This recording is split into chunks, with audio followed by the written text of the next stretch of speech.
I'm going to be elaborating somewhat on the reckoning and dismissal of the shepherds, who are the rabbis. And I'm going to get into that, the definitions themselves, what this means, and in part why God has done this.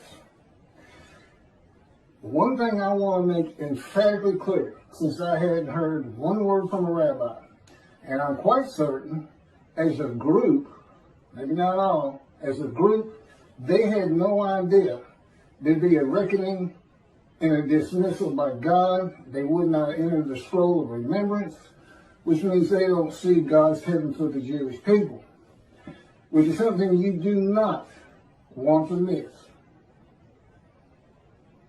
Because they just talk about the Messianic era. All of a sudden, Moshiach perfects the world. Everybody loves the Jew and exalts him in the world. The world speaking Hebrew. And the sole existence of mankind becomes to know God. Nations love nations. Things that simply cannot happen. And what do they leave out? How about God might hurl your glory to the ground or utter destruction if you don't recognize Elijah? You know, you're praying for Moshiach every day. One, you don't know you're about to get dismissed when he comes. And two, you completely ignore utter destruction if Elijah is not recognized. He clears the way for the building of the temple, which is God's purpose that might prosper. Don't build it, utter destruction will come someday. Build it, and you will never be defeated and dispersed again. Who should you be looking for? I mean, what does David do? He brings the reckoning and dismissal of the shepherds, the rabbis. That's what David does primarily. And with him comes God's grant of a covenant of friendship, which differs markedly. It absolutely refutes a Messianic era. God says things like, there'll be a planting of renown when I come with Moshiach. You will no longer be the taunts of nations. That tells you one thing. The nations aren't exalting you. You're just not being taunted. Why? God's in his temple again. And they're not quite sure if it's true or not. For the most part, that would be the majority. And of course, the covenant of friendship. Well, that is the covenant of friendship. No longer dispersed. You will not be defeated, dispersed. The temple in your midst. The world will know God sanctifies Israel. That's what you get. You don't get perfection throughout the world. You don't get exalted throughout the world. If that's what God had intended, this is where he did written it. In the covenant of friendship. It absolutely refutes it. You got utter destruction. Malachi 3. You got your glory hurled to the ground. Your power. If you don't assist God in recognizing the name. That's what it says. He's saying, you know, who is this coming from? Adament, Gentile lands, Christianity. Who's this? You know, the people's no one listen to him, and he's not happy about it, and he says it, I think it's verse 3, could be, he's stunned that he's not getting a response. Particularly, and I know why now, the mountain of evidence that has been presented to the Jewish people on these videos cannot be surpassed by any other man to come. I'm either him or he ain't coming. Which is it? God said he was coming. God's righteous servant. What was David? A servant who was righteous. Who was Elijah? Servant who was righteous. Who was Moses? Servant who was righteous. Who else? Who are we missing? God's righteous servant. One description, 4 righteous servants. I am all 4 men. I just reposted it again. I have a verse-by-verse commentary solely showing how I and my life fits Isaiah 53 and explaining it. Explaining what he was wounded for our sins means. No man has ever been able to do that before me. Certainly not Toby, a singer, with his absurdity, an absolute absurdity. 6 million Jews die, and then a ram guilt offering. That's not even all of Israel. That's about 1/3 of Israel at the time. Nobody got long life. It looks like Hitler's the one who made the sacrifice, and he didn't get long life. No one's made righteous because of it. It's an absurdity. Okay, he couldn't come close to interpreting the true meaning and the way to make this understandable. Isaiah 53 is in large part a snare. Okay, God knew the Gentiles were going to take your book one way or another. And he set them up. He set them up for the day of the Lord, and he set up the rabbis too. He knew you were going to be practicing a Messianic era. All of these are proof, as I straighten all this out, putting forth what he wants Judaism to be. This is what God wants Judaism to be. Not what Rambam wants it to be. He doesn't even want the entire world to be simply to know God. It's not what he wants. Primarily, God, what are you doing? What are you doing? I'm creating a new heaven, he says that first, and a new earth. What's new about the heaven you're creating? What changes? I'm going to have a new host of angels, the angels of Israel. And I want every Jewish, all of my children to go through the same thing they've all had to go through. Anti-Semitism, racism, bigotry, having to survive on a planet that simply does not like them. That's what he's looking for. That's the angels of Israel. You got your own unique personality. 613 laws. Okay, about 200 of them were animal sacrifice, and that was done away with by his prophet. God said, I don't want your animals anymore. Yet Toby Singer thinks he wants a human being. You're not supposed to add to or take away anything from the Torah. And when you see you're about to do it, you better ask yourself, where am I wrong? Where am I wrong to add a human being, much less 6 million of them? And, you know, let's go on Christian. That's what they did. Let's put a human being in an unblemished lamb and we'll be sin free. I don't know what your guilt offering did for the Jewish people who become the righteous servant. No, the righteous servant is for the day of the Lord. He has to have a Moses, a representative. It could be an Elijah or a David. But he's got to have a man. Okay? I fit it to the T. My Isaiah 53 has been out there for over 2 years. And I get nothing. Don't tell me these people like Tovia and Jews for Judaism haven't heard some rumblings. I can't say exactly what. God doesn't tell me things like that. He'll never tell me what another person's thinking. He won't tell me anything to happen in the future.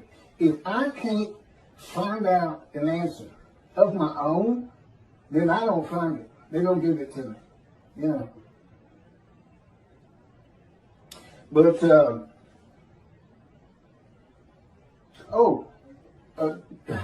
one of my first lessons, and this is for the rabbis who think God, this can't be, or he's not David. We're not reckoning with him to dismiss. They just want to pretend it's not there. Yeah, you're not going to heaven. Okay? That's every rabbi on the face of the earth. I would include religious leaders. Matter of fact, if I had my way, and I don't, I'd include the government because they're leaders. But let's get to this first. Because y'all don't know God like I know God. I've been looking for 13 years in the fire of refinement, punishment, chastisement, maltreatment, crushing, bruising, wounding. And it is constant and incessant. I will say this, I couldn't see it for about 5 years, but it has changed me. I am such a different man today than I was. When this thing started, I was no more capable of handling the tasks that are before me, since it's clearing the way for the building of the third temple, just talking in front of people.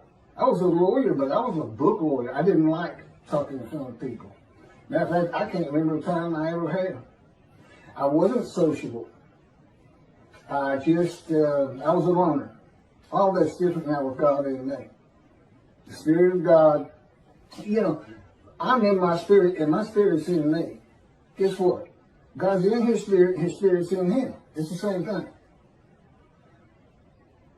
And his spirit is an angel of his presence. He made an angel, created an entity, a person, in existence with emotions. And for his body, he did not give him human form and wings. No. His body is the Spirit of God. So if God comes to you, or the angel of the Lord comes to you, you are, for that time, a man in divine being. Now the man who wrestled with Jacob, that's just, God just saw a fellow near Jacob, woke him up, told him, I'm the God of this land, Abraham, Isaac, and Jacob. I have something for you to do. And it's all to do with God. It's instant. You know who he is. There's no, huh? Who's this? There's none of that. You say, okay, let's go. I'm ready. What we doing? He's a man of divine things, but he was just one nothing. So he didn't go through much of a fire refinement, if any. I mean, he had to wrestle all night. But God does this with all of his prophets. It's just the way it changes. It's like, you know, he has to break our will. And he can't have me snapping at people. I was known as a fighter. And, you know, if you said something to me that I didn't like, I didn't respond verbally to you. I just hit you. I just laid into you. Fight's on. Nobody talks to me like that. That's where I was. And that's, God said, this was taking so long. Because it's got, the last 3 years have been the worst out of 13. Going on 14 now. It's, you know, as he says, it just takes more to get the response out of you, the small change I want out of you. And I'll tell you, I'm ready. I am flat out ready. And what is a problem with your people? They don't know who you are. When you say utter destruction is coming, you're not fooling around.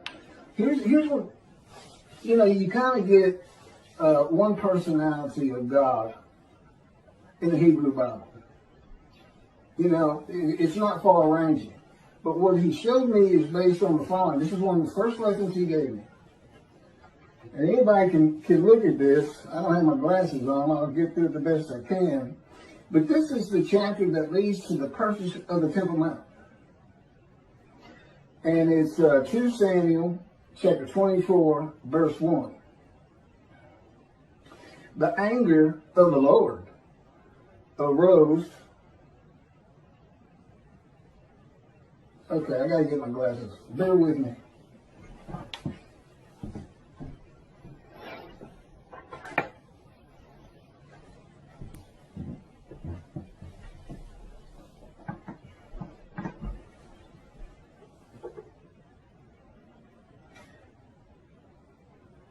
The anger of the Lord again flared up against Israel.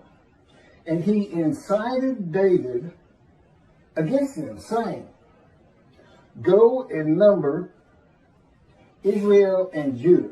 That'd be the northern kingdom, kingdom of Israel, sometimes the kingdom of Ephraim, the largest tribe landowner, immediately north of the lands of Benjamin, which is a partition between Ephraim and Judah.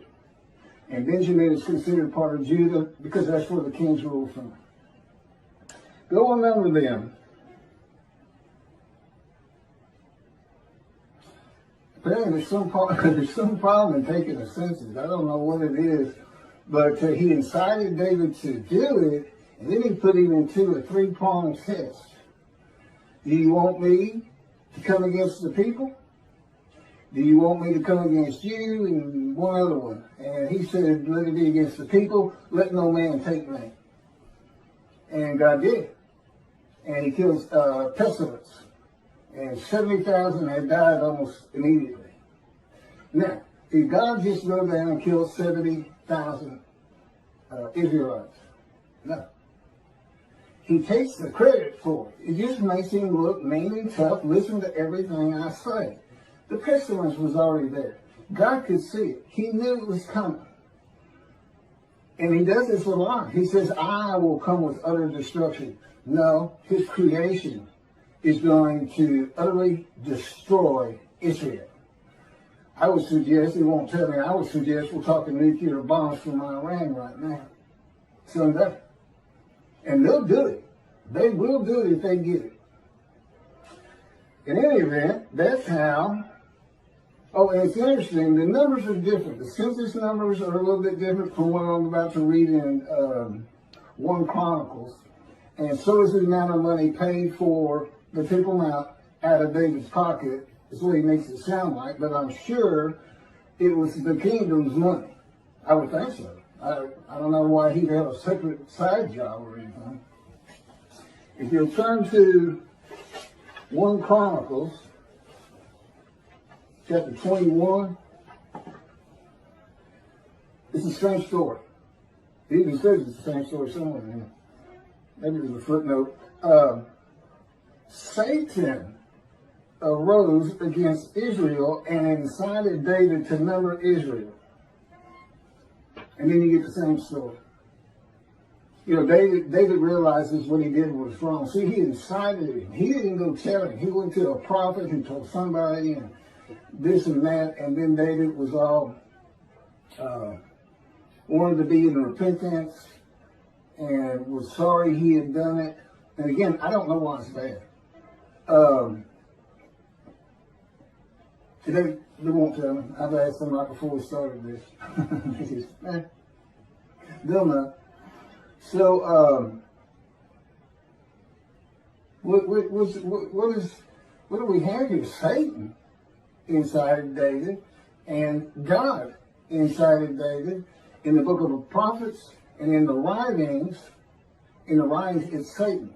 First of all, Satan doesn't exist. Judaism doesn't believe in hell, and they shouldn't. There is no hell. God's got, you know, if you don't heed or revere him, if you sin all the time, he just doesn't pay attention to you. He knows his creation. He knows what humanity does. He knows what humans are. He knows there's no stopping that. And, I don't know, you might say, didn't he got a special place for Hitler? And that's what he tells me no. I don't think of that one. He doesn't mean anything to me. But why is that in here? You would want to say, well, if I had to go either way, I say 1 Samuel is who you go with, because that's the book of the prophets. And I agree with that, except God wrote this whole book. He had a whole thing written. It's not just Torah. Don't forget that. It's not just the Torah dictated to Moses. If you, the book of Ezekiel, just as soon as Ezekiel wrote it.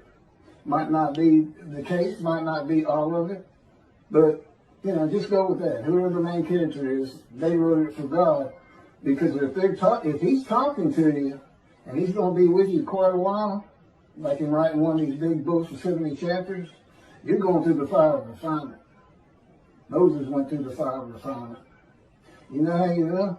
Because it breaks the will. It makes you humble. It takes anger out of you that you used to not be able to control. We start with Moses. He killed a man. He was so angry. He's getting into fights. Then he runs away. He doesn't account for himself. He doesn't ask Pharaoh he doesn't repent. He runs away. He doesn't take account for his own actions. Not a good person. At the end of his life, it is said in the Bible, Moses was the most humble man on earth. And God said, Keith, I put that in there primarily for you. So you would understand you're not the only one that's ever gone through this. He says, you're tops. I mean, you're 4 prophets in one. Moses would be number 2 as far as the severity. But it took a man with that kind of anger. And Ezekiel had that kind of anger.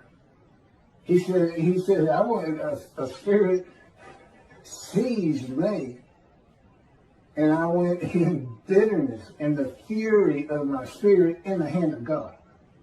He's in the hand of God, but he's bitter and furious. I know the feeling.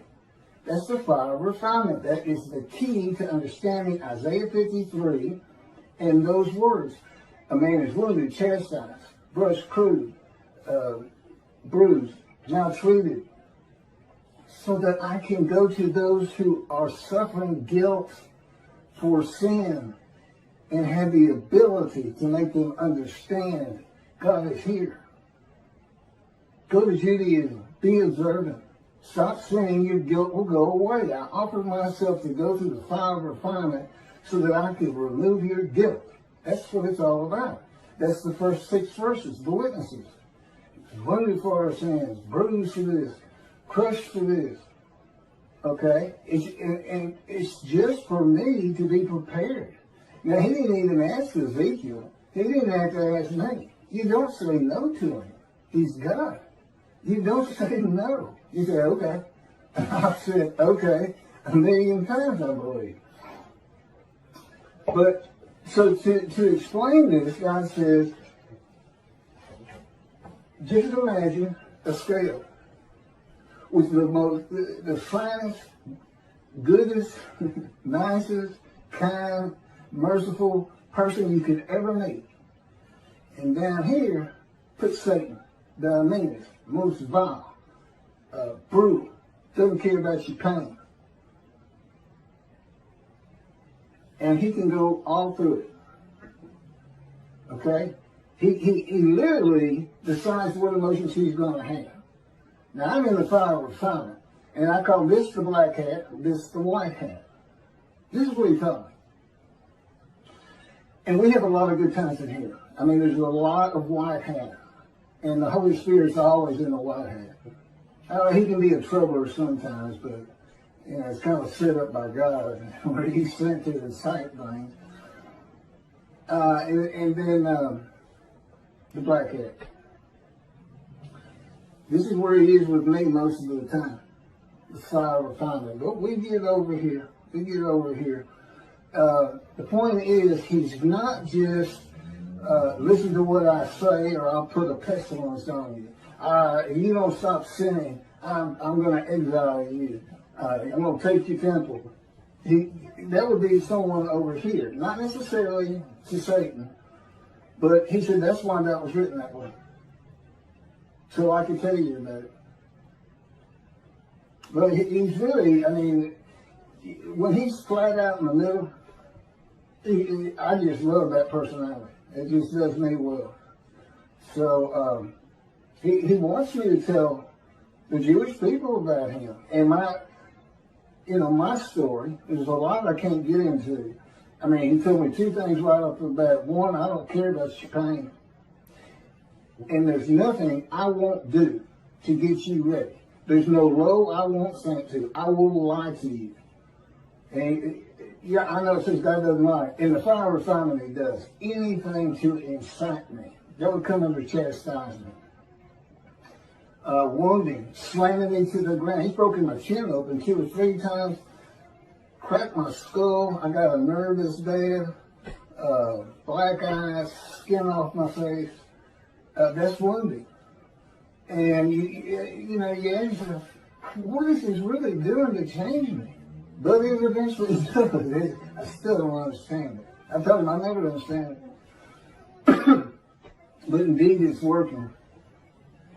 So for the rabbis, if you think by ignoring me with the amount of evidence God has put before you, I mean, he planned this entire book before he made creation and selected his chosen.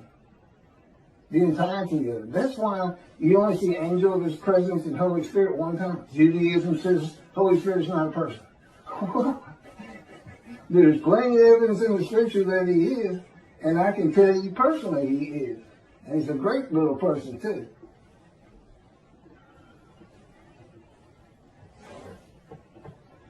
But let me carry on. It's somebody, he's not, I guarantee you.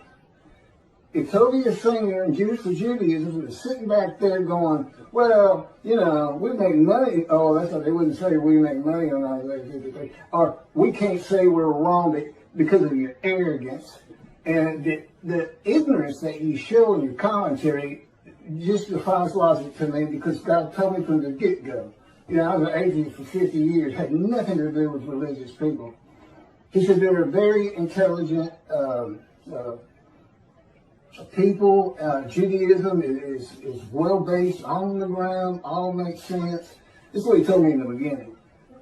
And since then, I learned a lot different. I don't think much about their capabilities at all. Remember, I'm a prophet. God taught me. God controls my mind, my thoughts, my words, my physical motions, because I'm in the cords of his power. He can spin me like a top if he wants, slam me to the ground. He can make me shake like a leaf. so that when I try to eat, I can't hold my food on the utensil, and I end up having to take the bowl and put it, just embarrass you. I think you're really humiliating me. It is maltreatment, but I can tell you, I sure don't like you doing it. And he's done it. He'll do it with my legs, where you feel you're going to fall down. Sometimes I dread walking down the steps when he's got me right in the midst of.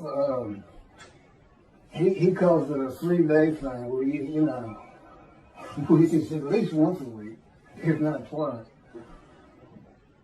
That's the kind of thing I'm talking about, and eventually that kind of maltreatment, changes you. And it also makes me, I know what I've been through. I know the pain that I've been through. And I'm not even counting the accidents he put me through, being shot, giving me cancer, shot through the abdomen. I'm just talking about since he came and started talking to me when I was 50. Well, let me go over this reckoning again, because apparently it's just not getting through. And if those particular rabbis aren't listening, I get plenty of views. I mean, I guess 4,000 now or something, which is nothing for the big boys. But, I'm not a rabbi. Certainly not anything to do with Christianity, Pastor. I stayed away from religious people. I can't ever remember having a religious conversation until I was 50 with God. When he said, let's go buy you a Tanakh. And I said, what's the Tanakh? And that's when he started teaching me.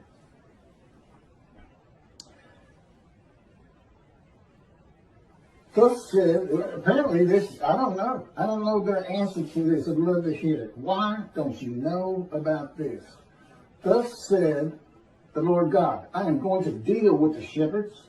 I will demand a reckoning of them for my flock, and I will dismiss them from tending the flock. Then I will appoint a single shepherd over them to tend them.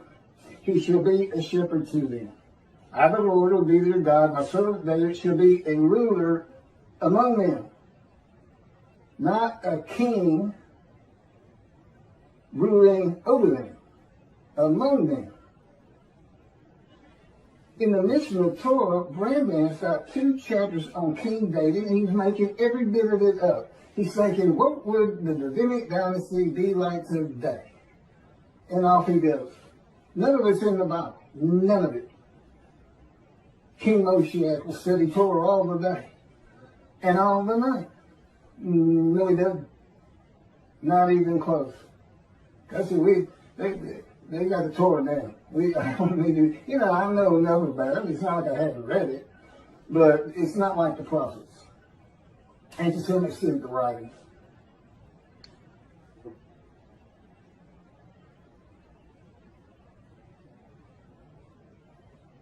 My servant David, he shall tend them. He shall be a shepherd to them. I, the Lord, will be their God, and my servant David shall be the ruler among them.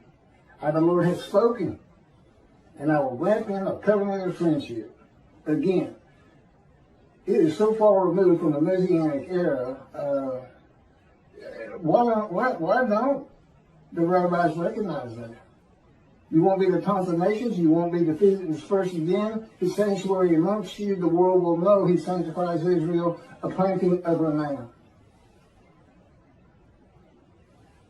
That's it. That's what happens when Moshiach comes. You tell him I said so. If it looks like I get a little hot about this, God controls my emotions too. And that's how he wants them to hear it. And never forget, he can speak straight through me.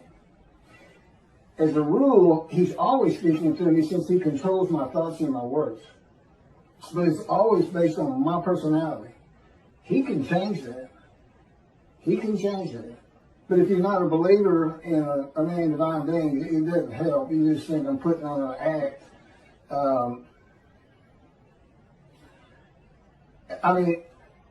I've had conversations with him where I'm looking into a mirror, okay? And when you're talking to people,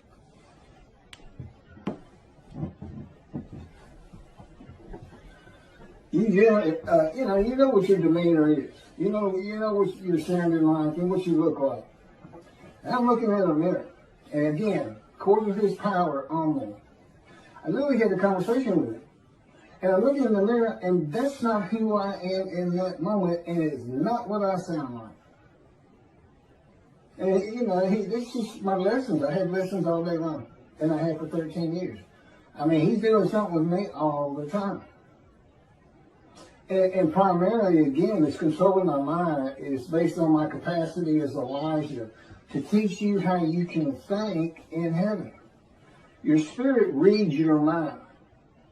Okay, your mind takes in, your mind has electrical impulses, little chemicals, different tissue, and it takes in what eyes can take in and what ears can take in. Your person is the spirit in you, spirit and soul. And together, spirit and soul form a person. The soul's kind of like the DNA of who you're going to be. In heaven, you don't have that mind. God becomes the information of your mind. And He can do it for everybody in heaven. That's why He said, before you pray, I will answer. Just because He's the one having you think, I'm going to pray. And you won't remember the things of the past. That's a whole other discussion. But I have all of that information because I'm Elijah. There's a reason He took him up specifically and nobody else and sends him back. It's a further proof of who I am outside the fact I fit every verse of Isaiah 53. Outside the fact I'm the only man who's ever been able to explain Isaiah 53.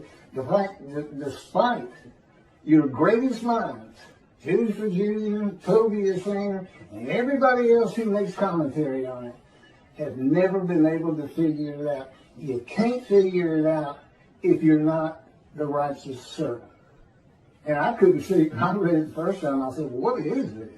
I said, who do you think that is? I said, I have no idea. He said, that's you. I said, okay.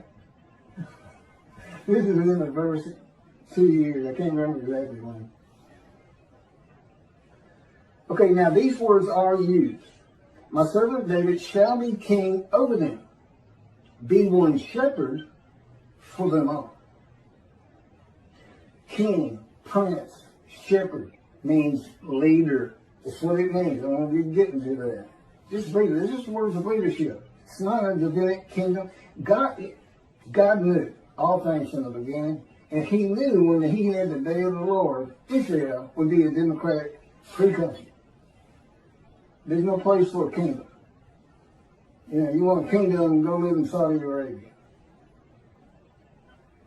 They shall follow my rules and faithfully obey my laws. Thus they shall remain in the land which I gave to my servant Jacob, and in which your fathers dwelt. They and their children and their children's children shall dwell there forever, with my servant David as their prince for all time. That would be the line of David. Through Solomon. Solomon had the same covenant with God. And this the first people to read this are in antiquity.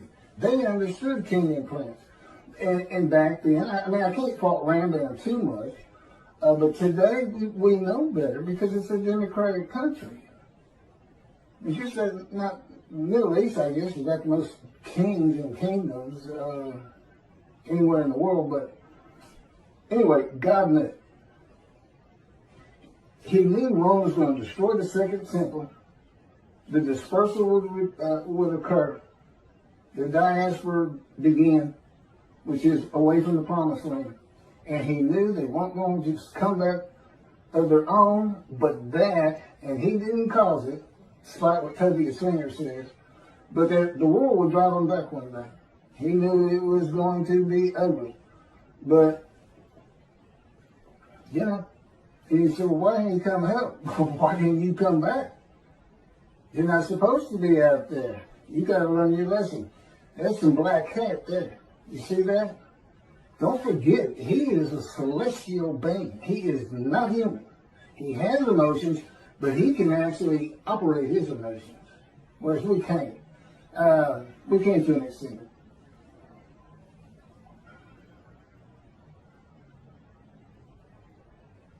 Okay, in today's world, with so many synagogues and people of Israel, the best interpretation of this dismissal is that will be a leader of God's flock to tend them and be the ruler among them.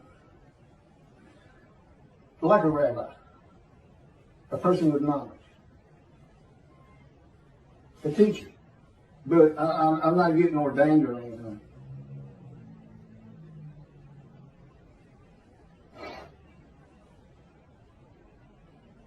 Okay, reckoning. This is what reckoning means. It's the avenging or punishing of past mistakes or misdeeds. Teaching Messianic era. I mean, you're just not putting your thinking hat on. That was for antiquity, Middle Ages, resurrection of the dead, the 13th fundamental principle of Judaism by Rambam. We believe in the resurrection of the dead. Do you really? Do you really? Are you telling the truth in that part?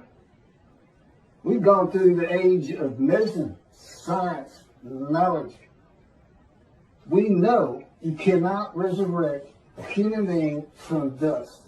They had to be conceived and born, period. And there's never been a virgin. God, a great story. You should hear about how he tears that apart.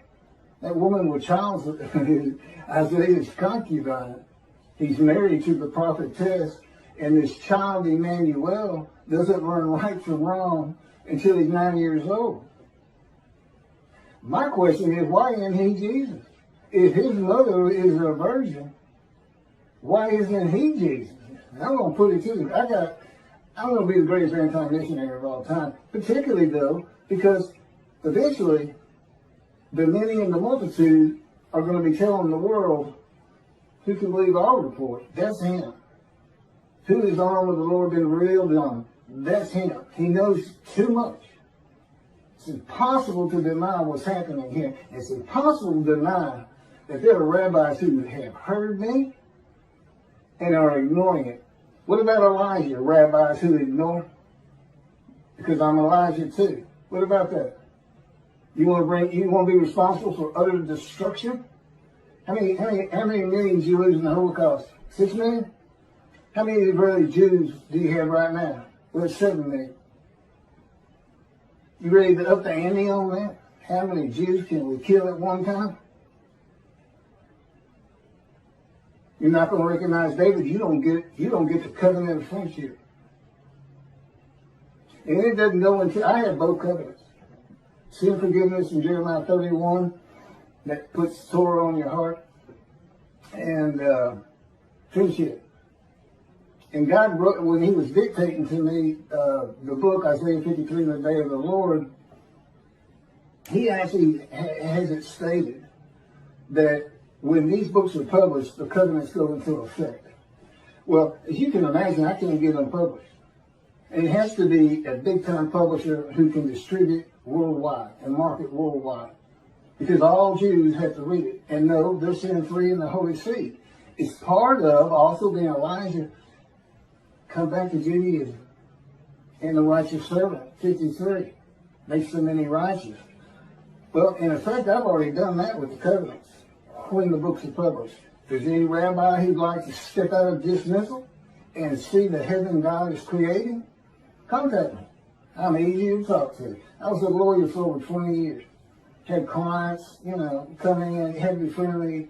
I said I was antisocial, but in a business context, it wasn't a big deal. I knew my parameters, so to speak. Come forward and help me. You're a servant of God. If you're a Jew out there, you're a servant of God. Be proactive. Anything you can do to get me recognized, anything you can do. And understand this. This is supposed to happen according to Jeremiah. The land lay desolate for 2,000 years. Now the cities have been renewed, restored, Jerusalem rebuilt, the land runs it again. That's what it says. And it says, then I'll bring a new covenant to you. New covenant. You know what Rashi says? New covenant commentary. The angel is the angel of the covenant you desire. There's only two. and David brings friendship. So we're talking about the covenant of sin forgiveness to make you a holy seed, just like God did with the Assyrian Babylon exiles that had the second temple built. This is to have the third one built. You got a clean slate, but if you start sinning, that covenant didn't do you any good at all. So, my job is come back. Don't let the evil inclination get you, so to speak. You got a clean slate. Honor God by coming back to observant Judaism. See, I got all kinds of pulls to help refill the synagogues, to grow every year instead of decline every year. And part of it is you got to change things like a resurrection of the dead. A time when the Jews are exalted. You know what you do? You make them lazy. What happens to never again? Never forget. You got utter destruction on the horizon. I have no idea when God might just say, that's it. I've given them enough. They won't respond. I'm leaving. And utter destruction will come to them. You never know. You're servants. His servants. You're not the righteous servant, as Tobias Singer and Jews for Judaism, Michael Skoback, and whoever actually did the commentary, that absurdity they both put out there. Michael Skoback bases his whole commentary on an exaltation of the world of the Jew, the Messianic era. His whole commentary is based on something that will never happen. Never. These are religious people. I don't know how they do it. I believe in it. I believe in the resurrection. Oh, you believe in millions and millions and millions of people suddenly appearing in Israel? Who's going to feed them? Who's going to put food on the table for them? Hey, guess what? You're going to have slave Israelites from Egypt. You know what God says? If you see a slave Israelite from Egypt, you know what you're supposed to do? Run. Run and get a gun quick. They'll kill you. These people were savage. They still weren't cooking the food back then. Slaves. No schools. Nobody around them school. Nobody listened to it. Believing in all kinds of gods and this and that from Egypt. Yeah, they're suddenly going to appear. That's what they say. Every single Jew who's ever lived. You got 6 million from the Holocaust. What are you going to do with that 6 million? That's just 4 years. It's the most. You're going to lose the young people. They're always looking for fake news. I guarantee you, if I sat down there at the synagogue when I was a young man, and I didn't, of course, I'd have gotten up and walked out right in the middle of it. You're saying, what? You think every Jew who's ever lived is not rise, old bones, rise. And the soul is going to come from some keeper of the soul's place and come into that body. That's your belief? Well, I got to go. I heard y'all real practical, down to earth. You had things to do. You had Shabbat. You had holidays. Mitzvahs. But I'm not listening to garbage, okay? I'm a man of reasoning and intelligence. The people in antiquity and Middle Age weren't. And all those things that you come up with, swords into plowshares, that was for a time gone by. Man will always be at war, period. In Moshiach, no man can get all of Israel to follow the Torah. Good luck. Only about 30% of them are even observant. It's secular. God wants that straightened out. He wants a practical religion for the chosen. And he wants the world to hear about it. And it helps me take the wrath of God's Christianity. Lift me up. I'm the man of Isaiah 53. And where does that come from? Chapter 51. I'm going to take my bowl of wrath, my cup of reeling, and I'm going to take it from you, my people, and I'm going to pass it to those who told you to get down on the ground and walked all over you, and walked all over your back, something like that. Okay, what happens next? 52 comes up. That's where the righteous servant of Isaiah 53. That's where the description starts. 13 through 15, and then all of 53. Do you see the connection there? Wrath's coming. Now, how does that match up with Moshiach coming? And the Messianic era occurs. And there's a resurrection of the dead, which is a proof of who I am. Where's God's vengeance?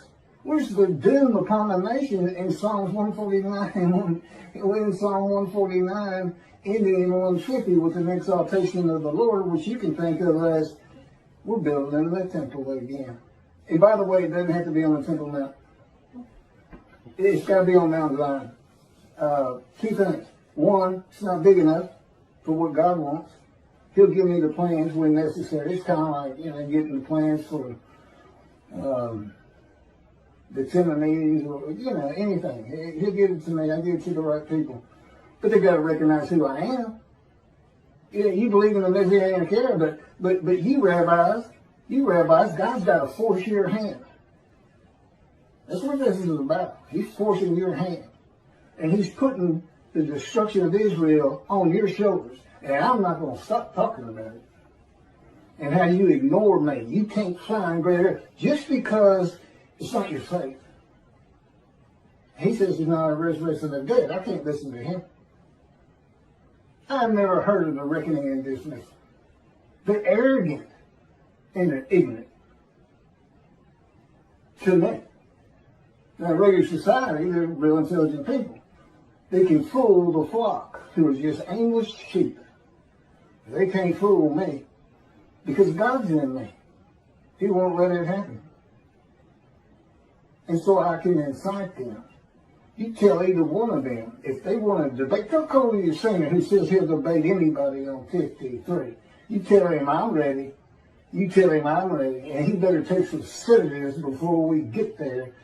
Because I will incite him, I will arouse him with my words. And you wait till I start getting hold of the Christians.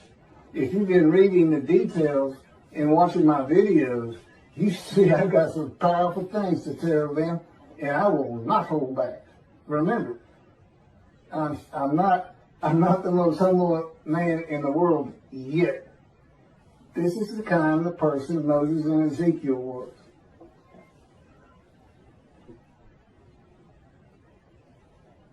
Reckoning, the avenging or punishing of past mistakes or misdeeds. It's not just the Messianic era.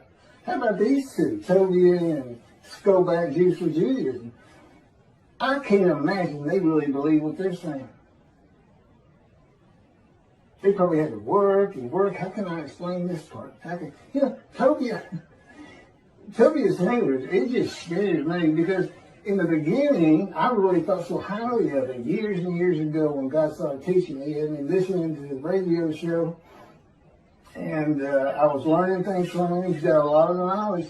But his capability of reasoning is at the level of antiquity, where there was no reason. Everybody lived on emotion because you learn how to reason in school. Maybe he just went to a yeshiva and didn't have to figure out math and other things that teach you. You don't use it, but it teaches you to reason. Okay, I got to get off this thing. Why is shepherds a metaphor for rabbis? In case they think there's a little wormhole there to get by there. Well, shepherds doesn't necessarily mean rabbis. Yes, it does. The term rabbi in the original Hebrew means a teacher. In pursuing that calling, individuals have responded to the various needs of their Jewish community. In addition to the literal meaning of the word rabbi, Jewish tradition views the three Hebrew letters of that word to represent an acronym. The abbreviation translates to shepherd of the children of Israel. The shepherd is the dominant leadership. Remember, leadership, king, prince, shepherd. It's the dominant leadership metaphor in the Hebrew Bible. The role of the shepherd was a cornerstone of the Hebrew economy as sheep provided key staples of wool, meat, and other commodities. God's choice of the shepherd as a leadership metaphor made sense for a nomadic society dependent on sheep, goats, and cattle. Okay, the question, why all of the rabbis, even those without flocks, those who don't say anything about a Messianic era, still part of the religion they call their own? God is not pleased with the teaching of the rabbis of the day of the Lord, which is none, and their reliance on the opinions and commentaries of the sages and rabbis from the ancient age and Middle Ages. There are many inconsistencies and errors in what the sages and rabbis say and what the scripture says, and of course, they had not gone through the age of science, medicine, knowledge, communication with the internet. There's a whole different group of people. You got to know how to read the Bible. Talmud, Jewish for Judaism. It's written first for antiquity in the Middle Ages. There's things in there just for them. There's plenty for the day of the Lord. And never forget what the world will do to you if you don't heed God's prophet. They won't do to you point. Even if there's no prophet, and particularly if there's a prophet, because God is performing this video, God himself. And I'm sure that's a strange concept to them. They don't know. And that's why they're so arrogant. And just remember what God says he's going to do to the Christians. I will pull you down from your cliff dwellings for your arrogance. Yeah, he doesn't care for arrogance. He doesn't care for it a bit. He doesn't care for people who ignore his prophet. Remember, when I say you don't care, you say, oh, God cares about everybody, loves everybody. You haven't lived with him and gone through the fire of refinement. I feel like he absolutely hates me a good deal of the time. Because I feel I'm ready. Why? How much more can you change me? And he's like, are you the most humble man on earth? Yeah. So he can be funny. I shouldn't laugh and give him, the okay on that. It was kind of funny. That may have been the Holy Spirit. God says the anointed one is the shepherd, king, and prince of the flock, not of the promised land and all his people and perfecting the world. Rambam removes God's word and replaces it with Rambam's word. The anointed one is the king of the lands and people will have a kingdom basically ruling the world. That's what it sounds like.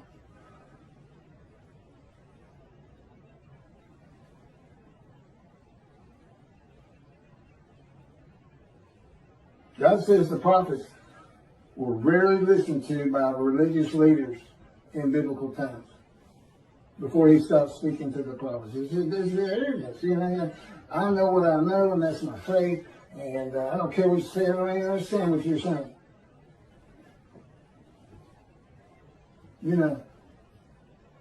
I think the Christians got a lot on that. Don't stand on the corner. I don't know. Anyway, arrogance. And you can't admit you're wrong. Can't admit you're wrong. You can't accept the evidence God has given you as being insufficient. Or you're not even taking the time to look at it. You're hiding. You got your head in the sand. That's no better. You do not heed and revere the Lord. You say you do all you want. But his prophet is speaking. And when that happens, God is speaking. And I don't see anybody listening to me. That's what this video is about. Trying to let y'all know how serious this is. You want to see 7 million dead Jews? You want to see Israel disappear? Keep ignoring Elijah. And that's what you get according to God. I know, y'all just select what God's words you want to abide by. And then, and Rambam's word sounds so much better. Whole world just to know God. Food for everybody. Delicacies like dust in the wind. Well, who's going to do the farming? Who's producing this? Is it what was it? The stuff they got in the desert and Exodus. Matzo balls. Come on. Again, they control my mind. I like to embarrass me. That makes me laugh.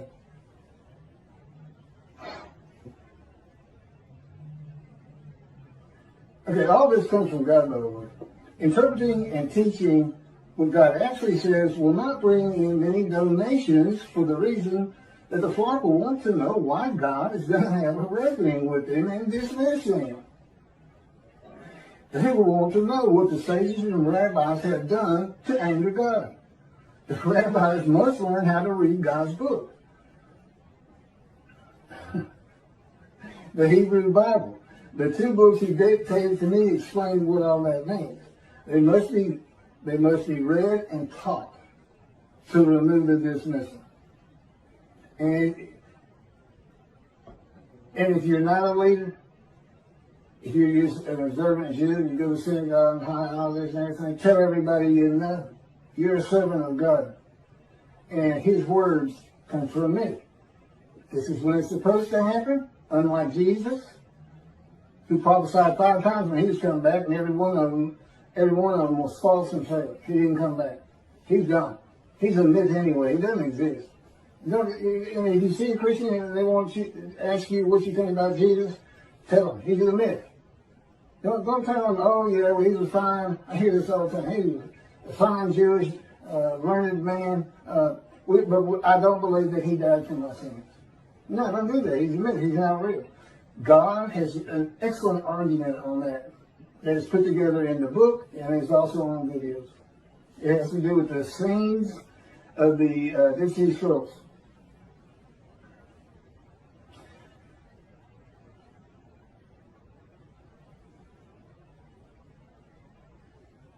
Okay, when my camera's got to be getting, it goes off every half hour. I'm going to just keep reading as fast as I can. I don't think I'm going to be able, but I'm not, that'll be the end of this video, which will be about an hour long. God has never changed the will of men or how they think of him and the Jewish people in time. Any exaltation the Jewish people receive from the world will come through the efforts of God's righteous servant. That's me. But with him in control of everything I'm doing. As directed and commanded by God as he did with Moses. Moses was a man of divine beings. I am God's servant David, the only shepherd of the flock God recognizes, and my unwritten purpose, we know what the written ones are. Go see what Elijah's clearing the way, recounseling families back with Judaism, God's righteous servant, making the name righteous. You mentioned the prophet like Moses, you're talking about somebody who will write his words and speak his words. Nobody's in bondage today, and that's the other thing he did. Elijah, asked him about heaven.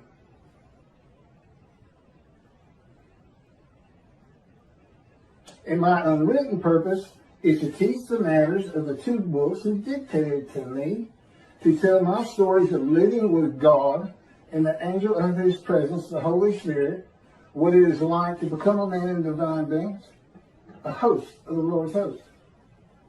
That'd be unwritten purposes, and I'm sure he's got plenty of others.